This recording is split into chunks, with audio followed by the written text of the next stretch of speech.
ঘরের মাঠে Italian club বোলোনিয়ার বিপক্ষে গোল করে এবং গোল করিয়ে রেকর্ডে নাম লিখিয়েছেন লিভারপুল তারকা মোহামেদ সালাহ। বুধবার চ্যাম্পিয়ন্স লিগে নিজেদের দ্বিতীয় ম্যাচে বোলোনিয়ার বিপক্ষে 2-0 গোলে জয় পেয়েছে লিভারপুল। ম্যাচের 11তম মিনিটে লিভারপুলকে লিড এনে দেন আলেক্সিস ম্যাকআলিস্টার। সালার বাড়ানো বল ধরে দলকে এগিয়ে দেন তিনি। লিভারপুলকে লিড এনে দিয়ে একটি রেকর্ডে নাম লেখান এই আর্জেন্টাইন মিডফিল্ডার। অলরেডদের জার্সিতে চ্যাম্পিয়ন্স লিগে কোনো আর্জেন্টাইনের প্রথম গোল এটি।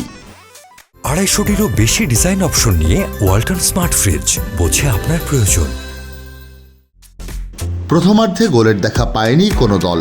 ম্যাচের 75তম মিনিটে লিভারপুলকে দ্বিতীয় গোলের উল্লাসে মাতান মোহামেদ সালাহ।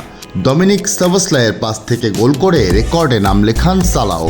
ইউরোপিয়ান প্রতিযোগিতায় ঘরের মাঠে অ্যানফিল্ডে টানা 5 গোল পেলেন এই মিশরীয় ফরোয়ার্ড। লিভারপুলের হয়ে এমন কীর্তি নেই আর কারো।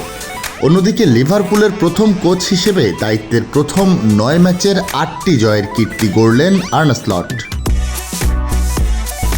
এদিকে জার্মানি থেকে জয় নিয়ে ফিরেছে Italian club Juventus. Red Bull অ্যারেনায় নাটকীয় ম্যাচে লাইপজিগকে 3-2 গোলে হারায় তুরিনের বুড়িরা। ম্যাচের 30 ও 65তম মিনিটে গোল করে লাইপজিগকে 2 দফায় এগিয়ে দেন বেনিয়ামিন সেসকো।